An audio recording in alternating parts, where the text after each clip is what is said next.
ಸ್ನೇಹಿತರೆ, ರಾಜ್ಯ ಬಿಜೆಪಿಯಲ್ಲಿ ಉಂಟಾಗಿರ್ತಕ್ಕಂಥ ಈ ರೀತಿಯ ಭಿನ್ನಮತಕ್ಕೆ, ಈ ರೀತಿಯ ಭಿನ್ನಾಭಿಪ್ರಾಯಕ್ಕೆ ಪ್ರಮುಖ ಕಾರಣ ಪ್ರಥಮ ಬಾರಿಗೆ ಶಾಸಕರಾಗಿ ಆಯ್ಕೆಯಾಗಿದ್ದಂತಹ ಅತ್ಯಂತ ಚಿಕ್ಕ ವಯಸ್ಸಿನ BY ವಿಜಯೇಂದ್ರ ಅವರನ್ನು ರಾಜ್ಯಾಧ್ಯಕ್ಷರನ್ನಾಗಿ ನೇಮಕ ಮಾಡಿದ್ದೇ ಅನ್ನೋ ಪ್ರಮುಖ ಕಾರಣ ಅನ್ನುವ ಮಾತುಗಳು ಇದೀಗ ಕೇಳಿ ಬರ್ತಾ ಇದ್ದಾವೆ.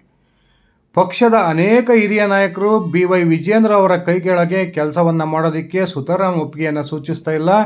ಅವರಿಗೆ ಆ ಚಿಕ್ಕ ವಯಸ್ಸಿನ ಹುಡುಗನ ಜೊತೆಗೆ ಕೈ ಜೋಡಿಸಿ ಪಕ್ಷ ಸಂಘಟನೆಯಲ್ಲಿ ತೊಡಕೊಳ್ಳೋದು ಒಂದು ರೀತಿಯ ಮುಜುಗರಕ್ಕೆ ಕಾರಣ ಆಗಿದೆ ಅನ್ನುವ ಒಂದು ಅಂಶವನ್ನು ಇಟ್ಕೊಂಡೇ ಇದೀಗ ಯತ್ನಾಳ್ ಅವರು ಆಗಲಿ ಅವರ ಟೀಮ್ನವರಾಗಲಿ ವಿಜಯೇಂದ್ರ ಅವರನ್ನು ರಾಜ್ಯಾಧ್ಯಕ್ಷ ಸ್ಥಾನದಿಂದ ಬದಲಾವಣೆ ಮಾಡಿ ಅವರ ಜಾಗಕ್ಕೆ ಪಕ್ಷನಿಷ್ಠನಾಗಿರ್ತಕ್ಕಂಥ ಹಿರಿಯ ನಾಯಕರಿಗೆ ಅವಕಾಶವನ್ನು ಮಾಡಿಕೊಡ್ಬೇಕು ಅನ್ನುವ ಆಗ್ರಹವನ್ನು ಮಾಡ್ತಾ ಇದ್ದಾರೆ.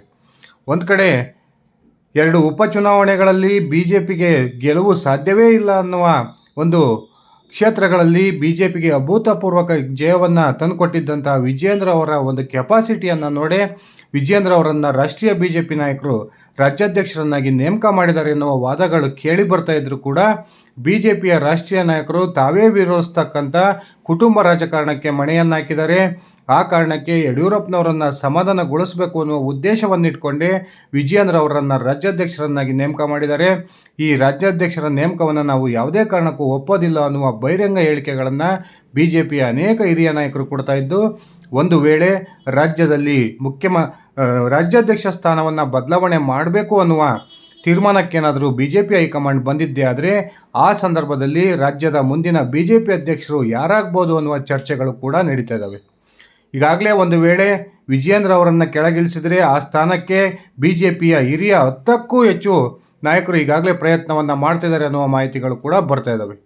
ಬನ್ನಿ ಸ್ನೇಹಿತರೆ, ಹಾಗಾದರೆ ವಿಜಯೇಂದ್ರ ಅವರ ಉತ್ತರಾಧಿಕಾರಿ ಯಾರಾಗ್ಬೋದು, ನಿಜಕ್ಕೂ ಕೂಡ ಯಾವ್ಯಾವ ಒಂದು ಕೋಟಾದಡಿಯಲ್ಲಿ ಈ ನಾಯಕರು ರಾಜ್ಯಾಧ್ಯಕ್ಷರಾಗಬೇಕು ಅನ್ನುವ ಬಯಕೆಯನ್ನು ವ್ಯಕ್ತಪಡಿಸ್ತಾ ಇದ್ದಾರೆ ಅನ್ನೋದನ್ನು ಒಂದ್ಸರಿ ತಿಳ್ಕೊಂಡು ಬರೋಣ. ಅದಕ್ಕಿಂತ ಮುಂಚೆ ನೀವಿನ್ನು ನನ್ನ ಇಟ್ಗೆ ಹೇಮಂತ್ ಯೂಟ್ಯೂಬ್ ಚಾನಲ್ಗೆ ಸಬ್ಸ್ಕ್ರೈಬ್ ಮಾಡ್ಕೊಂಡಿಲ್ಲ ಅಂದರೆ ದಯವಿಟ್ಟು ಸಬ್ಸ್ಕ್ರೈಬ್ ಮಾಡಿಕೊಂಡು ಬೆಲ್ ಬಟನ್ನ ಕ್ಲಿಕ್ ಮಾಡಿ.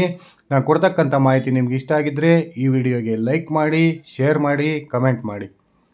ಸ್ನೇಹಿತರೆ, ಸಹಜವಾಗಿಯೇ ಒಂದು ವೇಳೆ ವಿಜಯೇಂದ್ರ ಅವರನ್ನು ರಾಜ್ಯಾಧ್ಯಕ್ಷ ಸ್ಥಾನದಿಂದ ಕೆಳಗಿಳಿಸಿದರೆ ತಾವು ರಾಜ್ಯಾಧ್ಯಕ್ಷರಾಗಬೇಕು ಅನ್ನುವ ಆಕಾಂಕ್ಷೆಯನ್ನು ಹೊಂದಿ ಈಗಾಗಲೇ ಪಕ್ಷದಲ್ಲಿ ಬಹುದೊಡ್ಡ ಭಿನ್ನಮತಕ್ಕೆ ಕಾರಣವಾಗಿರ್ತಕ್ಕಂಥ ಬಸವನಗೌಡ ಪಾಟೀಲ್ ಯತ್ನಾಳ್ ಅವರು ರಾಜ್ಯಾಧ್ಯಕ್ಷ ಹುದ್ದೆಯ ಆಕಾಂಕ್ಷಿಯಾಗಿರ್ತಕ್ಕಂಥದ್ದು ನಮಗೆಲ್ಲ ಗೊತ್ತೇ ಇದೆ. ಕಳೆದ ಒಂದು ಸಂದರ್ಭದಲ್ಲಿಯೇ ತಾವು ರಾಜ್ಯಾಧ್ಯಕ್ಷರಾಗಬೇಕು ಅಥವಾ ವಿರೋಧ ಪಕ್ಷದ ನಾಯಕರಾಗಬೇಕು ಅನ್ನುವ ಉದ್ದೇಶವನ್ನು ಇಟ್ಕೊಂಡು ರಾಷ್ಟ್ರೀಯ BJP ನಾಯಕರ ಬಾಗಿಲನ್ನು ತಟ್ಟಿದ್ದಂತಹ ಯತ್ನಾಳ್ ಅವರಿಗೆ ಕೊನೆ ಕ್ಷಣದಲ್ಲಿ ರಾಜ್ಯಾಧ್ಯಕ್ಷ ಹುದ್ದೆ ಕೈ ತಪ್ಪಿದ್ದು ನಮಗೆಲ್ಲ ಗೊತ್ತೇ ಇದೆ. ಹಿಂದುತ್ವದ ಪ್ರಬಲ ನಾಯಕನಾಗಿ ಹೊರಹೊಮ್ಮಿರ್ತಕ್ಕಂಥ ಯತ್ನಾಳ್ ಅವರು ಹಿಂದುತ್ವದ ಕೋಟಾದಡಿಯಲ್ಲಿ, ಅದೇ ರೀತಿ ಉತ್ತರ ಕರ್ನಾಟಕ ಭಾಗದಲ್ಲಿ ಅತ್ಯಂತ ಪ್ರಬಲವಾಗಿರ್ತಕ್ಕಂಥ ಪಂಚಮಸಾಲಿ ಸಮುದಾಯಕ್ಕೆ ಸೇರಿದವರಾಗಿರೋದ್ರಿಂದ ತಾನು BJP ರಾಜ್ಯಾಧ್ಯಕ್ಷನಾಗಬೇಕು, ಹಾಗಾದರೆ BJPಗೆ ಬಹುದೊಡ್ಡ ಬಲ ರಾಜ್ಯದಲ್ಲಿ ಬರುತ್ತೆ ಅನ್ನುವ ವಾದವನ್ನು ಇದೀಗ ಯತ್ನಾಳ್ ಅವರು ಮಂಡಿಸ್ತಾ ಇದ್ದರೂ ಕೂಡ ಇವರ ಆಯ್ಕೆಯನ್ನು BJPಯಲ್ಲಿ ಇರ್ತಕ್ಕಂಥ ಇನ್ನೊಂದು ಬಣ ಒಪ್ಕೊಳ್ಳುತ್ತಾ ಅನ್ನುವ ಪ್ರಶ್ನೆಗಳು ಕೂಡ ಉಟ್ಕೊಂಡಿದ್ದಾವೆ. ಆ ಕಾರಣಕ್ಕೆ ಯತ್ನಾಳ್ ಅವರು ಆಕಾಂಕ್ಷಿಯಾಗಿದ್ದರೂ ಸಹ ರಾಷ್ಟ್ರೀಯ BJP ನಾಯಕರು ಇವರ ಹೆಸರನ್ನು ಪರಿಗಣಿಸ್ತಾರೋ ಇಲ್ವೋ ಎನ್ನುವ ಒಂದು ಚರ್ಚೆಗಳು ಈಗ ಆರಂಭಗೊಂಡಿದ್ದಾವೆ. ಈಗಾಗಲೇ ಯತ್ನಾಳ್ ಅವರು ಬಹಿರಂಗವಾಗಿ ಯಡಿಯೂರಪ್ಪ ಮತ್ತು ಅವರ ಪುತ್ರನ ವಿರುದ್ಧ ಪದೇ ಪದೇ ವಾಗ್ದಾಳಿ ನಡೆಸ್ತಾ ಇದ್ದಾರೆ. ಆ ಕಾರಣಕ್ಕೆ ಯಡಿಯೂರಪ್ಪ ಅವರ ಟೀಮ ವಿರೋಧವನ್ನು ಕೂಡ ಯತ್ನಾಳ್ ಅವರು ಕಟ್ಟಿಕೊಂಡಿದ್ದಾರೆ. ಇವರು ಹಿಂದುತ್ವದ ಪ್ರಬಲ ನಾಯಕರಾಗಿದ್ದರೂ ಕೂಡ, ಪಂಚಮಸಾಲಿ ಸಮುದಾಯಕ್ಕೆ ಸೇರಿದವರಾಗಿದ್ದರೂ ಕೂಡ ಇವರ ಹೆಸರನ್ನು ರಾಜ್ಯಾಧ್ಯಕ್ಷ ಸ್ಥಾನಕ್ಕೆ ಪರಿಗಣಿಸೋದು ಬಹುತೇಕ ಚಾನ್ಸಸ್ ಕಡಿಮೆ ಅನ್ನುವ ಒಂದು ಚರ್ಚೆಗಳು ಈಗ BJP ಹೈಕಮಾಂಡ್ ವಲಯದಲ್ಲಿ ಕೇಳಿಬರ್ತದೆ ಎನ್ನುವ ಮಾತುಗಳು ಇದ್ದಾವೆ.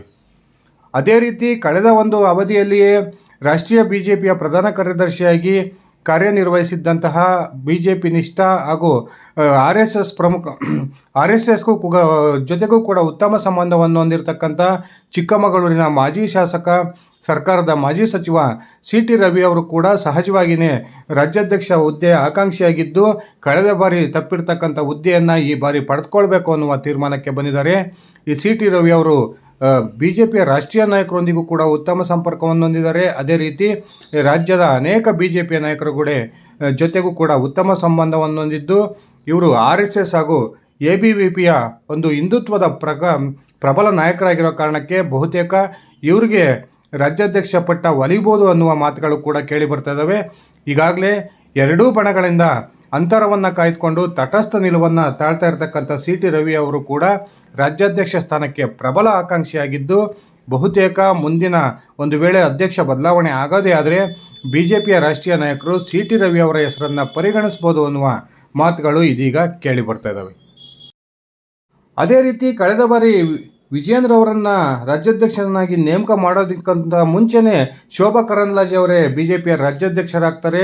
ಮಹಿಳಾ ಕೋಟಾದಡಿಯಲ್ಲಿ ಶೋಭಾ ಕರಂದ್ಲಾಜೆ ಅವರನ್ನು ರಾಜ್ಯಾಧ್ಯಕ್ಷರನ್ನಾಗಿ ನೇಮಕ ಮಾಡಲಾಗುತ್ತೆ ಅನ್ನುವ ಚರ್ಚೆಗಳು ನಡೀತಾ ಇದ್ವು.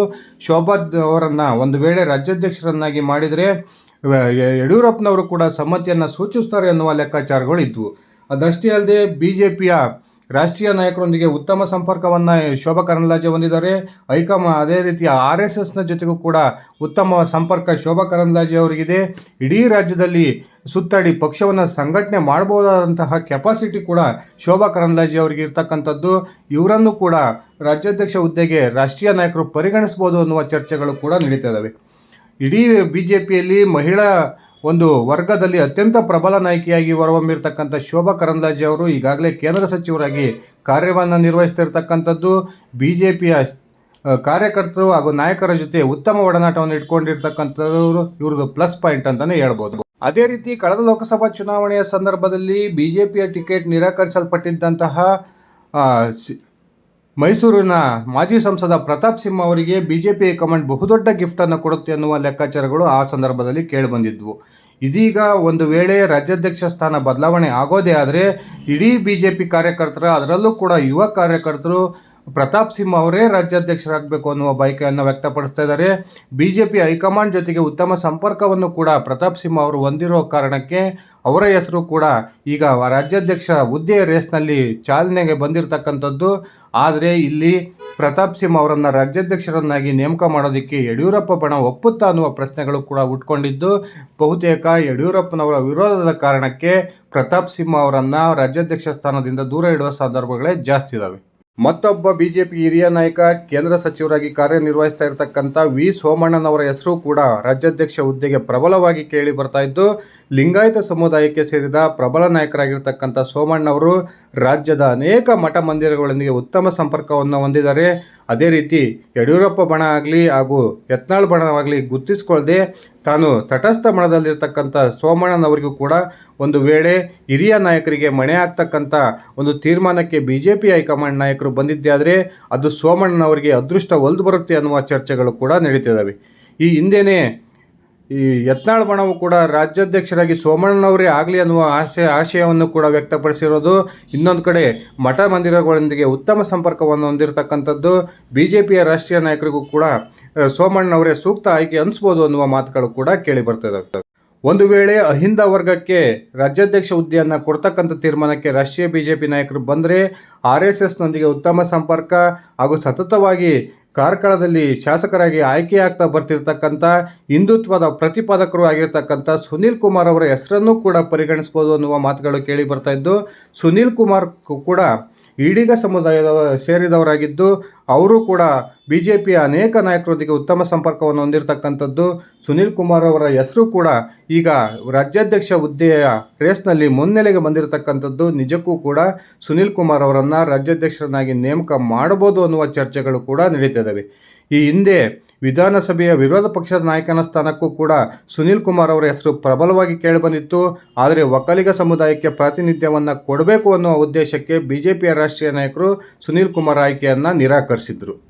ಅದೇ ರೀತಿ ದಲಿತ ಕೋಟಾದಡಿಯಲ್ಲಿ ಈಗಾಗಲೇ ಯತ್ನಾಳ್ ಬಣದಲ್ಲಿ ಗುರುತಿಸಿಕೊಂಡಿರ್ತಕ್ಕಂಥ ಬಿಜೆಪಿಯ ಮತ್ತೊಬ್ಬ ಹಿರಿಯ ನಾಯಕ ಅರವಿಂದ್ ಲಿಂಬಾವಳಿ ಅವರು ಕೂಡ ಆಕಾಂಕ್ಷಿಯಾಗಿದ್ದು, ಒಂದು ವೇಳೆ ದಲಿತ ಸಮುದಾಯಕ್ಕೆ ಈ ಒಂದು ರಾಜ್ಯಾಧ್ಯಕ್ಷ ಹುದ್ದೆಯನ್ನು ಕೊಡಬೇಕು ಅನ್ನುವ ತೀರ್ಮಾನಕ್ಕೆ ಬಿಜೆಪಿಯ ನಾಯಕರು ಬಂದಿದ್ದೇ ಆದರೆ ಅದು ಲಿಂಬಾವಳಿ ಅವರ ಹೆಸರನ್ನು ಪರಿಗಣಿಸ್ಬೋದು ಅನ್ನುವ ಚರ್ಚೆಗಳು ಕೂಡ ನಡೀತಿದ್ದಾವೆ. ಈ ಹಿಂದೆಯೇ ಲಿಂಬಾವಳಿ ಅವರು ರಾಜ್ಯಾಧ್ಯಕ್ಷರಾಗ್ತಾರೆ ಅನ್ನುವ ಚರ್ಚೆಗಳು ನಡೀತಾ ಇದ್ವು. ಆದರೆ ಕೊನೆಗೆ ಯಡಿಯೂರಪ್ಪ ಕುಟುಂಬಕ್ಕೆ ಮಣೆ ಹಾಕುವ ಉದ್ದೇಶಕ್ಕೆ ಲಿಂಬಾವಳಿ ಅವರ ಹೆಸರನ್ನು ನಿರಾಕರಿಸಿ ವಿಜಯೇಂದ್ರ ಅವರನ್ನು ರಾಷ್ಟ್ರೀಯ ಬಿಜೆಪಿ ನಾಯಕರು ರಾಜ್ಯಾಧ್ಯಕ್ಷರನ್ನಾಗಿ ನೇಮಕ ಮಾಡಿದ್ದನ್ನು ನಾವು ನೋಡಿದ್ವಿ. ಅದೇ ರೀತಿ ಏನು ಯಡಿಯೂರಪ್ಪನವರು ಕಳೆದ ವಿಧಾನಸಭಾ ಚುನಾವಣೆಯ ಸಂದರ್ಭದಲ್ಲಿ ಮುಖ್ಯಮಂತ್ರಿ ಸ್ಥಾನದಿಂದ ಕೆಳಗಿಳಿತಕ್ಕಂಥ ಸಂದರ್ಭದಲ್ಲಿ ಏನು ಬಸವರಾಜ ಬೊಮ್ಮಾಯಿ ಅವರನ್ನು ರಾಜ್ಯದ ಮುಖ್ಯಮಂತ್ರಿ ಆಗೋದಕ್ಕೆ ಸಪೋರ್ಟನ್ನು ಮಾಡಿದರು. ಅದೇ ರೀತಿಯ ಲಕ್ ಮತ್ತೊಮ್ಮೆ ಈ ರಾಜ್ಯಾಧ್ಯಕ್ಷ ಸ್ಥಾನಕ್ಕೂ ಕೂಡ ಬಸವರಾಜ ಬೊಮ್ಮಾಯಿ ಅವರಿಗೆ ಒಲಿಬೋದು ಅನ್ನುವ ಚರ್ಚೆಗಳು ಕೂಡ ನಡೀತಿದ್ದಾವೆ. ಬಸವರಾಜ ಬೊಮ್ಮಾಯಿ ಅವರು ರಾಜ್ಯಾಧ್ಯಕ್ಷರಾದರೆ ಬಿಜೆಪಿಯ ಬಣ ರಾಜಕಾರಣ ಕೊನೆಗೊಳ್ಳಬಹುದು ಅನ್ನುವ ಲೆಕ್ಕಾಚಾರ ಕೂಡ ಬಿಜೆಪಿ ನಾಯಕರಲ್ಲಿ ಕೇಳಿ ಬರ್ತಾ ಇದ್ದು, ಬಸವರಾಜ ಬೊಮ್ಮಾಯಿ ಅವರು ಎರಡೂ ಬಣಗಳನ್ನು ಕೂಡ ಬ್ಯಾಲೆನ್ಸ್ ಮಾಡಬಹುದು ಅನ್ನುವ ಮಾತುಗಳು ಕೇಳಿ ಬರ್ತಾ ಇದ್ದಾವೆ. ಆ ಕಾರಣಕ್ಕೆ ರಾಜ್ಯಾಧ್ಯಕ್ಷ ಹುದ್ದೆಗೆ ಬಸವರಾಜ ಬೊಮ್ಮಾಯಿ ಅವರ ಹೆಸರು ಕೂಡ ಪ್ರಬಲವಾಗಿ ಈಗ ಕೇಳಿ ಬರ್ತಿರ್ತಕ್ಕಂಥದ್ದು ಅಚ್ಚರಿಗೆ ಕಾರಣವಾಗಿದೆ. ಅದೇ ರೀತಿ ಬಿಜೆಪಿಯ ಕೇಂದ್ರ ಸಚಿವರಾಗಿ ಈಗಾಗಲೇ ರಾಷ್ಟ್ರೀಯ ಬಿಜೆಪಿಯ ಅಧ್ಯಕ್ಷರಾಗ್ಬೋದು ಅನ್ನುವ ಚರ್ಚೆ ಇರತಕ್ಕಂಥ ಕರ್ನಾಟಕದ ಬಿಜೆಪಿಯ ಮಾಜಿ ರಾಜ್ಯಾಧ್ಯಕ್ಷರು ಆಗಿರ್ತಕ್ಕಂಥ ಪ್ರಹ್ಲಾದ್ ಜೋಶಿ ಅವರನ್ನು ರಾಷ್ಟ್ರೀಯ ಬಿಜೆಪಿ ನಾಯಕರು ಈ ಒಂದು ಬಣ ರಾಜಕಾರಣವನ್ನು ಕೊನೆಗೊಳಿಸುವ ಒಂದು ಪ್ರಬಲವಾದ ತೀರ್ಮಾನಕ್ಕೆ ಬಂದಿದ್ದೇ ಆದರೆ ಪ್ರಹ್ಲಾದ್ ಜೋಶಿ ಅವರನ್ನೇ ರಾಜ್ಯಾಧ್ಯಕ್ಷರನ್ನಾಗಿ ಕೂಡ ನೇಮಕ ಮಾಡ್ಬೋದು ಅನ್ನುವ ಚರ್ಚೆಗಳು ನಡೀತಿದ್ದಾವೆ. ಪ್ರಹ್ಲಾದ್ ಜೋಶಿ ಅವರು ಈಗಾಗಲೇ ರಾಜ್ಯಾಧ್ಯಕ್ಷರಾಗಿ ಕರ್ತವ್ಯವನ್ನು ನಿರ್ವಹಿಸಿರ್ತಕ್ಕಂಥ ಅನುಭವವಿದೆ. ಅದೇ ರೀತಿ ಇಡೀ ಕರ್ನಾಟಕದ ಬಿಜೆಪಿಯನ್ನು ಹಿಡಿತವನ್ನು ತೆಗೆದುಕೊಳ್ತಕ್ಕಂಥ ಒಂದು ಕೆಪಾಸಿಟಿ ಕೂಡ ಪ್ರಹ್ಲಾದ್ ಜೋಶಿಗೆ ಅವರಿಗೆ ಇರ್ತಕ್ಕಂಥದ್ದು ಇವ್ರ ದೊಡ್ಡ ಸ್ಟ್ರೆಂತ್ ಅಂತ ಹೇಳಲಾಗ್ತಾ ಇದೆ. ಅದೇ ರೀತಿ ಒಕ್ಕಲಿಗ ಕೋಟಾದಡಿಯಲ್ಲಿ ಕರ್ನಾಟಕದ ಮಾಜಿ ಉಪಮುಖ್ಯಮಂತ್ರಿ ಅಶ್ವಥ್ ನಾರಾಯಣ ಅವರ ಹೆಸರು ಕೂಡ ರಾಜ್ಯಾಧ್ಯಕ್ಷ ಹುದ್ದೆಯ ರೇಸ್ನಲ್ಲಿ ಕೇಳಿ ಬರ್ತಾ ಇದ್ದು, ಇಡೀ ಕರ್ನಾಟಕದಲ್ಲಿ ಇವರಿಗೆ ಒಂದು ರೀತಿಯ ಸಂಪರ್ಕ ಇಲ್ಲದೆ ಇರತಕ್ಕಂಥದ್ದು ಇವರು ರಾಜ್ಯಾಧ್ಯಕ್ಷ ಹುದ್ದೆಗೆ ಹೆಸರನ್ನು ಪರಿಗಣಿಸುವ ಸಾಧ್ಯತೆಗಳು ಕಡಿಮೆ ಅನ್ನುವ ಮಾತುಗಳು ಕೂಡ ಕೇಳಿ ಬರ್ತಾ ಇದ್ದಾವೆ. ಸ್ನೇಹಿತರೆ, ಈ ರೀತಿ ವಿಜಯೇಂದ್ರ ಅವರು ರಾಜ್ಯಾಧ್ಯಕ್ಷ ಸ್ಥಾನದಿಂದ ಕೆಳಗಿಳಿದಿದ್ದೇ ಆದರೆ ಆಗ ರಾಜ್ಯಾಧ್ಯಕ್ಷ ಹುದ್ದೆಯಲ್ಲಿ ಸುಮಾರು 10ರಿಂದ 12 ಬಿಜೆಪಿಯ ನಾಯಕರು ಪ್ರಯತ್ನವನ್ನು ಮಾಡ್ತಾ ಇದ್ದು, ಯಾರು ರಾಜ್ಯಾಧ್ಯಕ್ಷರಾಗಿ ಹೊಸದಾಗಿ ನೇಮಕ ಆಗ್ತಾರೆ ಕುತೂಹಲವನ್ನು ಹುಟ್ಟುಹಾಕಿದೆ. ಸ್ನೇಹಿತರೆ, ನಿಮ್ಮ ಅಭಿಪ್ರಾಯದ ಪ್ರಕಾರ ಒಂದು ವೇಳೆ ವಿಜಯೇಂದ್ರ ರಾಜ್ಯಾಧ್ಯಕ್ಷ ಸ್ಥಾನದಿಂದ ಕೆಳಗಿಳಿದಿದ್ದೇ ಆದರೆ ಆಗ ಬಿಜೆಪಿಯ ರಾಜ್ಯಾಧ್ಯಕ್ಷರು ಯಾರಾಗಬೇಕು ದಯವಿಟ್ಟು ಕಮೆಂಟ್ ಮಾಡಿ. ಇದಿಷ್ಟಾಗಿತ್ತು ನನ್ನ ಇವತ್ತಿನ ಈ ವಿಡಿಯೋ. ನಾನು ಕೊಟ್ಟಿರ್ತಕ್ಕಂಥ ಮಾಹಿತಿ ನಿಮ್ಗೆ ಇಷ್ಟ ಆಗಿದ್ದರೆ ಈ ವಿಡಿಯೋಗೆ ಲೈಕ್ ಮಾಡಿ, ಶೇರ್ ಮಾಡಿ, ಕಮೆಂಟ್ ಮಾಡಿ. ನೀವಿನ್ನು ನನ್ನ ಇಟ್ಕೆ ಹೇಮಂತ್ ಯೂಟ್ಯೂಬ್ ಚಾನಲ್ಗೆ ಸಬ್ಸ್ಕ್ರೈಬ್ ಮಾಡ್ಕೊಂಡಿಲ್ಲ ಅಂದರೆ ದಯವಿಟ್ಟು ಸಬ್ಸ್ಕ್ರೈಬ್ ಮಾಡಿಕೊಂಡು ಬೆಲ್ ಬಟನ್ನ ಕ್ಲಿಕ್ ಮಾಡಿ. ಧನ್ಯವಾದಗಳು ಸ್ನೇಹಿತರೆ, ಶುಭ ದಿನ.